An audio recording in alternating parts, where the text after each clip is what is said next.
isa pa yan. Okay, sige. Hayaan mo na muna yan at wala tayong magagawa. Kung ako nga lang ang may power, di gurgur na lahat yan sa pamamagitan ng kulam. Di ba? Gurgur na lahat yan sila sa pamamagitan ng kulam. Tatanggalin ko sila lahat sa kanilang pwesto. Itatapon ko sila sa Komonoy. Di ba? Lahat ng mga jutang Genemes. Meron naman daw si Camille na nagpasalamat. Okay, fine. Okay, ano bang topic natin by the way? So, ayun, si Inday Sara ay mayroong malupit na litanya. Ang sabi ni Inday Sara recently sa kanyang interview, mga kababayan, regarding sa kanyang impeachment, sabi niya, ito ang exact ng sinabi, okay, na yun nga, yung mga lawyers niya ay kompleto naman at I mean, full naman ang preparation sa kanyang kaso. Sabi dito niya, of course, they do not, sabi niya, of course, they do not want a trial. Sabi niya, as a lawyers, referring to her lawyer, alam naman natin ang galawan ng mga abogado. Madami silang paraan sa batas, okay, as a legal recourse for their clients. Sinabihan ko na rin ng aking mga abogado, sabi niya na I truly want a trial because I want a dugu-dugu, ligo-ligo. Mag-ingat tayo kasi itong algorithm nitong internet dito na ano nila na katulad ni Castro, ni Taratara, hindi niya mahina ang ang comprehension. Tama ba? Mag-agree kayo? Itong social media, ang hina ng comprehension, 'di ba? Hindi nila literal yung mga sinasabi natin dito. The same thing, mga kababayan, yung si Taratara. So nililiteral nila kaya baguhin na lang natin yung mga wordings na gusto ni-indict ng dugu-dugu, ligo-ligo. Sabi niya, I want a dugu-dugu, ligo-ligo. Okay? Patungkol nga dito sa napakatapang talaga ng sa pananalita ni Inday. Pero hindi po ito ibig sabihin ay literal na gusto niya ng dugu-dugu, ligo-ligo. So sa ating salitang kanto, gusto niya ng bakbakan, gusto niya ng bardagulan sa harap ng ng korte diyan sa Senado, 'di ba? Sa impeachment court nila. Kung yan ay matutuloy. So yun ang gusto ni Inday ng dugo-dugo, ligo-ligo. May mga nababasa kasi ako na mga hunghang, okay? Na mga aliporis na mga bangag na nililiteral nila. Na parang ito daw ay inciting na naman. Ako, may kaso na naman daw si Vice President Sara. Pero kahit na titignan mo yung salitang yun, okay? Hindi naman pwedeng literal. Depende sa konteksto ng sinabi niya. Sabi niya, gusto niya ng trial at talagang gusto talaga niya ng dugo-dugo, ligo-ligo. So, ang pagkakaintindi natin dito mga kababayan, sabi ko nga sa salitang kanto, magbabakbakan tayo, head-on tayo. Sige, parang ang ibig sabihin Inday. O sige, mga yawa mo O sige, mag-trial tayo at malaman natin kung ako ba ay what. Ako ba ay may ginawang kasalanan dahil lahat ng binato nyo sa akin, well, hindi sinabi during that time. Alam naman natin na lahat ng binato kay Inday Sara ay talagang, na clear niya na yan nung kanyang sinagot. Even yung sa DepEd, di ba? Na-clear na yan ng COA, yung mga ibang mga sinubmit niya. Then, sinabi nga ni Inday Sara dyan, during the congressional hearing ng mga yawa doon sa Kongreso, bakit sila nag-hearing, bakit sila pala nag-audit, hindi naman sila mga taga-commission ng audit, nandiyan sila para gumawa ng batas, mag-amend, di ba, magpanukala ng mga batas, hindi para mag-audit. So, halos sinagot naman ni Inday yan, at bakit si Inday Sara nga lang ang talagang katangi-tangi na iniimbestigahan tungkol sa confidential funds na ito, which is hindi lang naman siya ang bukod tangi na may confidential fund, yung bilyon, di ba, ng mga confidential fund, okay, na ninanakaw ni Bangag Jr. ay ayaw imbestigahan. Kaya sabi ni Inday Sara, gusto niya ng dugo-ligo. Kaya gusto niya ng bakbakan talaga sa korte, mga kababayan. Yan po ang konteksto niya na hindi yan inciting, na literal na gusto niyang tumulo ang mga dugo-dugo ninyo, mga dodong, mga dugo-dugo, mga buwisit kayo. Ay, nako, talaga naman, nabasa lang ako, naloka lang talaga ako. Sabi kang bubobo talaga nito mga bangag na ito. Hindi ba lang mag-google-google ba? O yun, si Mr. Google. Wala na si Mr. Google, no? Nag-loser na. Ngayon, mga pabayan, ano yung, tingnan natin yung sinabi ni Inday Sara. Ang sabi pa ni Inday Sara, ayan, nung nasa, napanood ko nga siya kanina.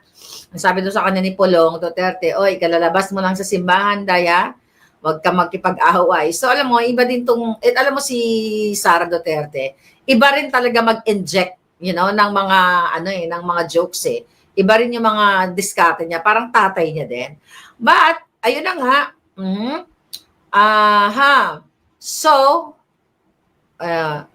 ano sabi dito? So, tinanong siya kung ano daw yung kanyang expectation dito sa, sa magiging kaso niya nga. Sabi niya, wala.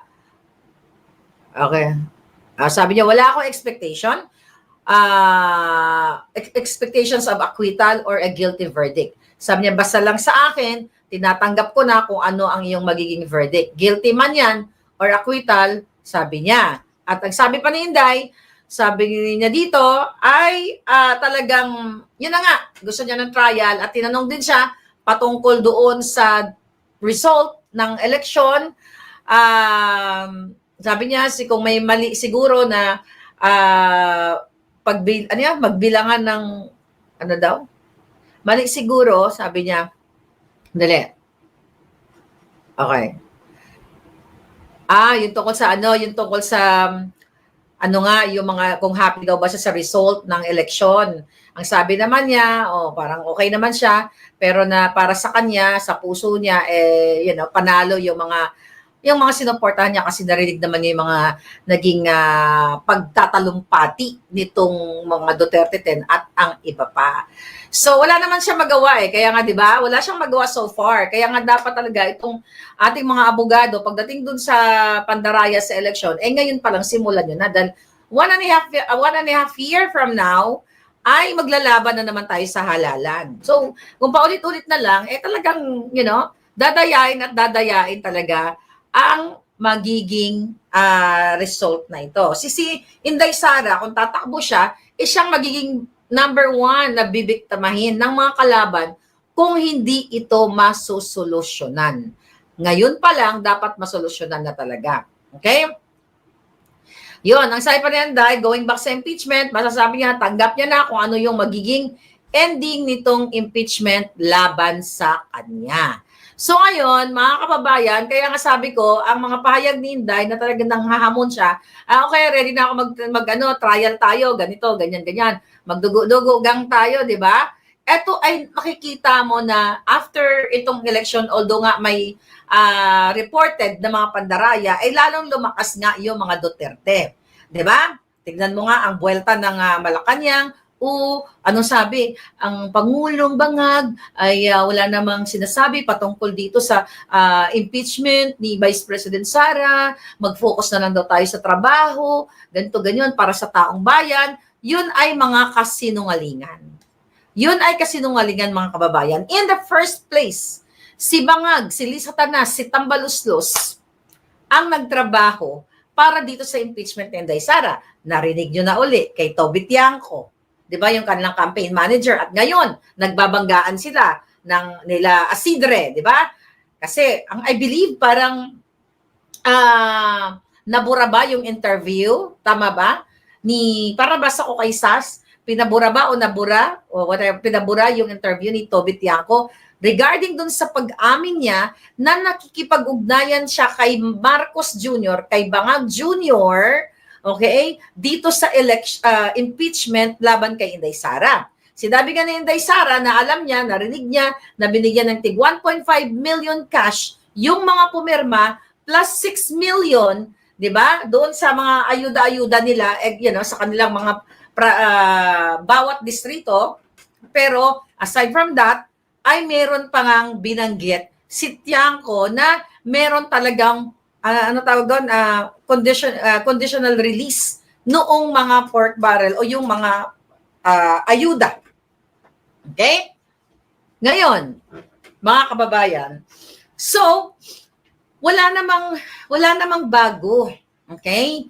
kung nakikinig kayo sa vlog natin, 2023, bago pa si Inday nag-resign dito sa mga bangag, di ba? Sinabi ko na talaga na i-impeach si Inday, tatargetin si Inday, i-ICC si Pangulong Duterte, si Bato, di ba, yung mga kaalyado, vlogger and everything. So lahat naging totoo. At ngayon, masyadong malinaw na mismo yung itong si Tiangco ay umamin na nakaapekto sa alyansa ng mga bangag yung ginawa nilang pa-impeach kay Inday Sara sa pakikipagsabwatan ni Bangag at yung pagpapadukot nila kay Pangulong Duterte.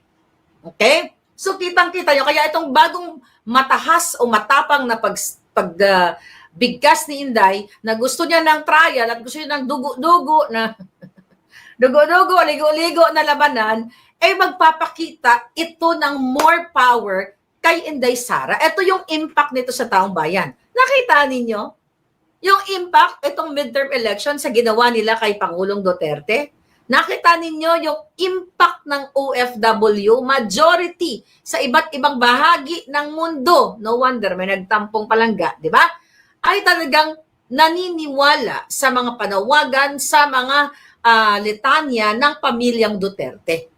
Di ba? Kaya etong ano na ito, itong statement na bago ni Inday, mga kababayan, ay lalong lalakas si Inday Sara sa kung siya ay kung siya talaga ay tatakbo ng 2028 kasi mismo etong mga kakampi ni Bangag katulad nga ni Toby, ba? Si Toby Tiangco ay talagang naramdaman nila na talagang ang power ng Duterte. Ang sabi nga nila sabi nga ni Tiangco sa 90 days na campaign period ay isang beses lang sila pumunta sa Mindanao kasi ayaw nilang magsayang ng pera.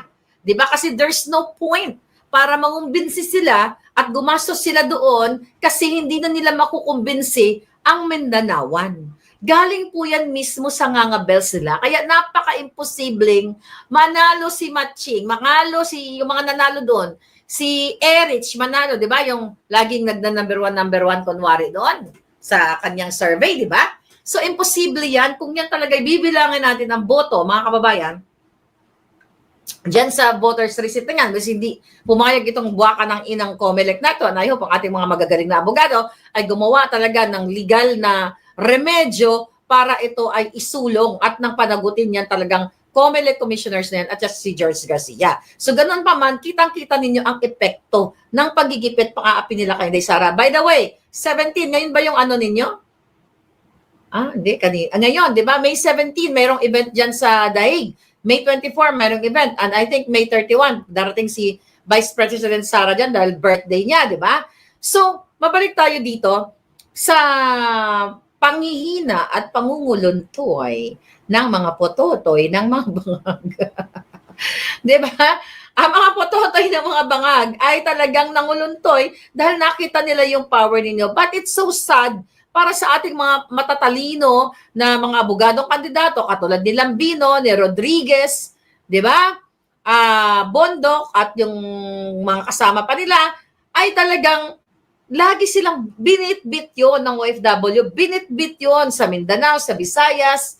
Ngayon, mga palangga, tignan mo, dahil, ewan ko, ako lang opinion, assessment ko lang, Kati Binag, andyan ka ba? Paki-assess nga itong si Toby Tiangco kasi mukhang mukhang iba yung yung muestra pala. Ilonggo yun muestra ng kanyang pagmumukha mukhang yakmo. Alam niyo yung yakmo? Nga ganon. So tingnan mo ngayon kasi nag-aaway-aaway sila ngayon, di ba? Dahil itong si Asidri na bata-bata ni Tambaloslos, mga kababayan, ino-oppose niya yung kanyang kakampi.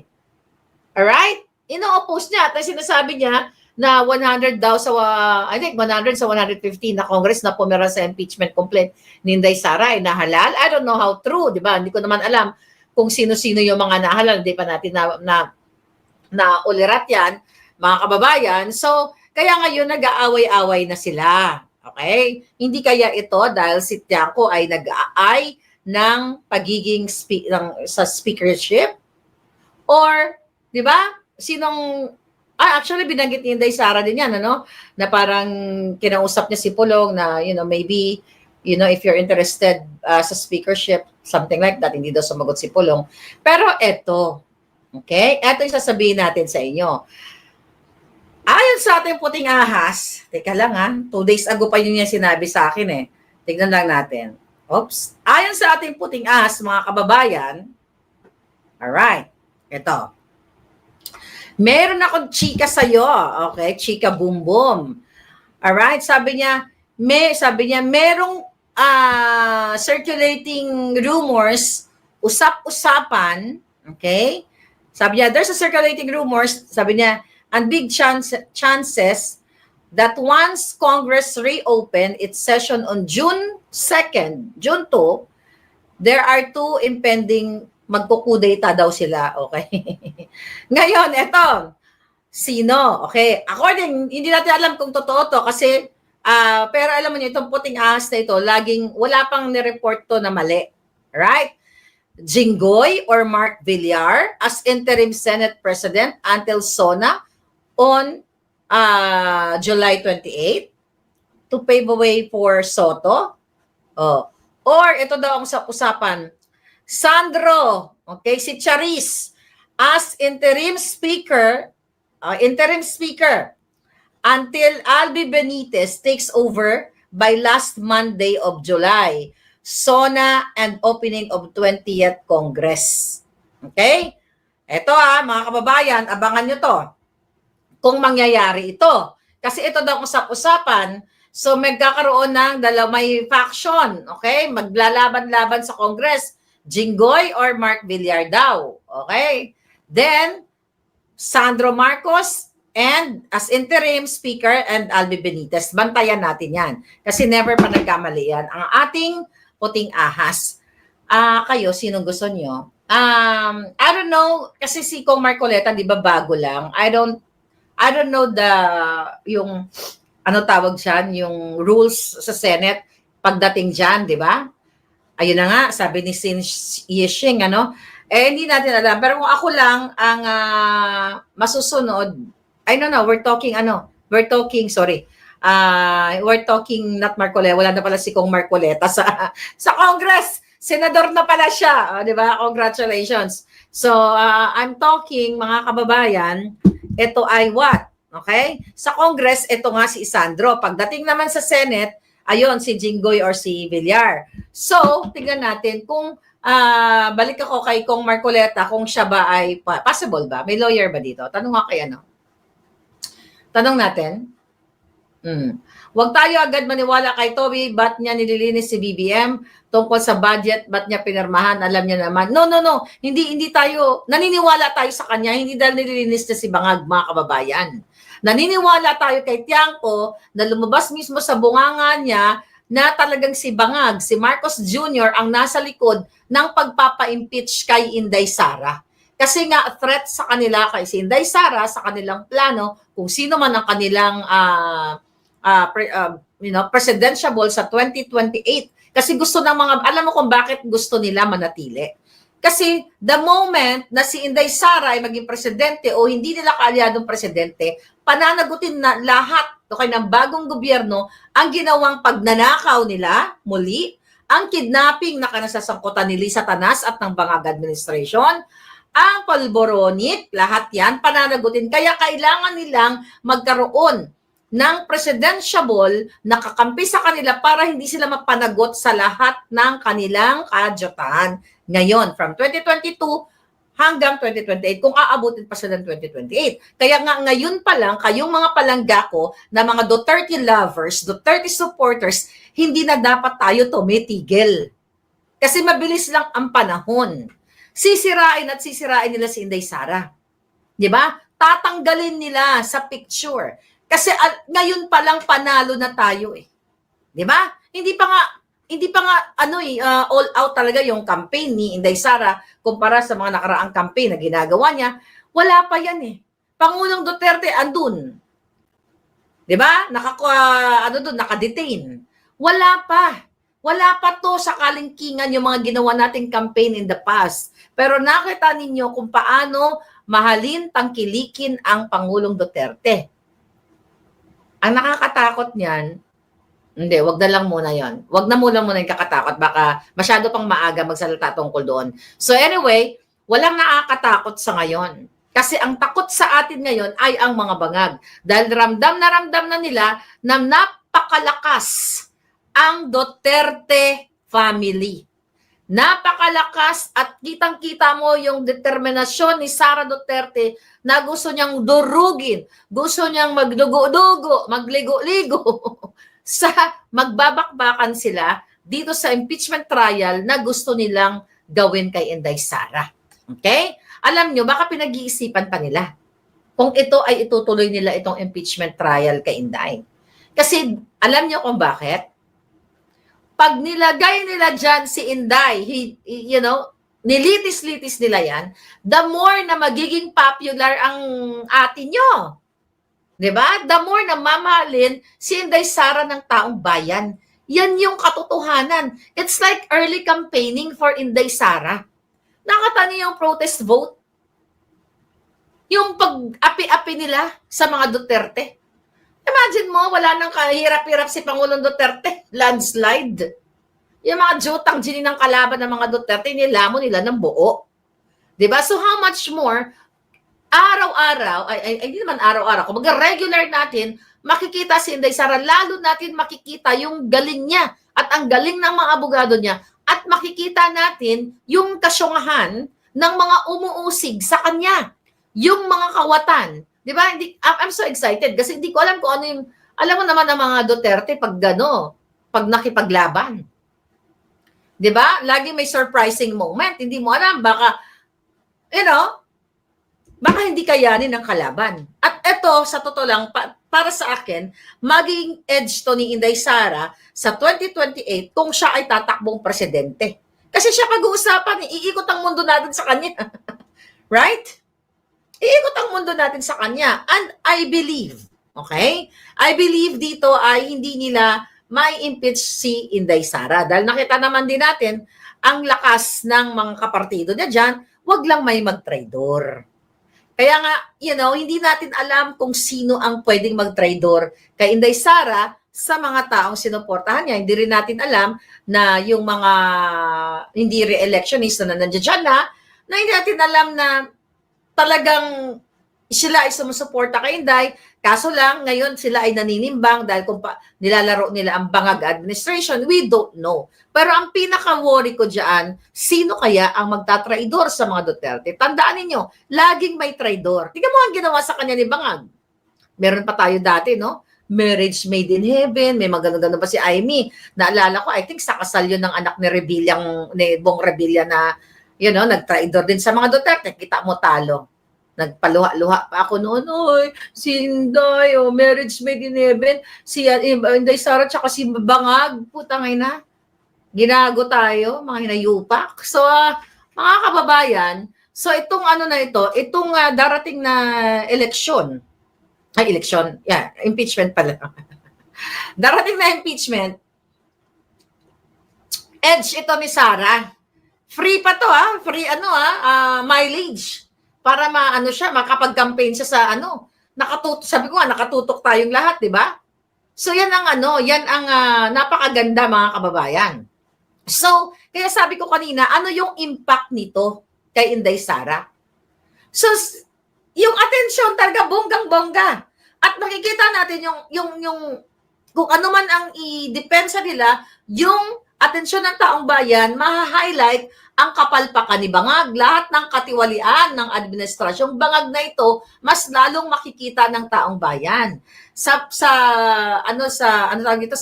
pamamagitan nitong ganitong klaseng impeachment trial, mga palangga, dito natin magigauge kung gaano talaga kamahal ng taong bayan si Inday Sara. Baka mamaya araw-araw kayo nasa Senado, baka nagpa-party kayo dyan. Para nagpapakita, baka punuin niyo yung kalsada kapag nagkaroon ng impeachment trial. Baka hindi na makadaan yung mga jutang ginemes na umuusig sa kanya na mga kawatan dyan sa Senado na yan at saka sa Kongreso. Di ba?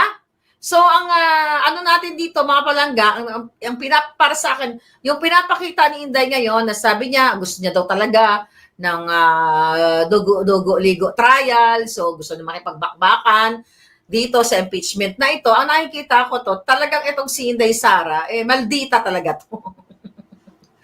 Maldita talaga to. 'Di ba? Iba yung strategy niya eh. Sabi ko nga, hindi naman magbubukas ng bibig niya, 'di ba? Nang hindi niya pinag-iisipan. Hindi yan magbubukas ng bibig si Vice President Sara na hindi niya pinag-iisipan yung mga sinasabi niya. 'Di ba? Hinahamon nga niya eh. Hinahamon niya yung mga gustong magpa-impeach sa kanya na bangabangag. Ito ay nagpapakita si Inday Sara ng talagang, sige, gusto niyo ha? Sige, ibigay kong hilig niyo. Gusto niyo akong i-impeach? Okay, let's go. Simulan na natin ngayon pa lang.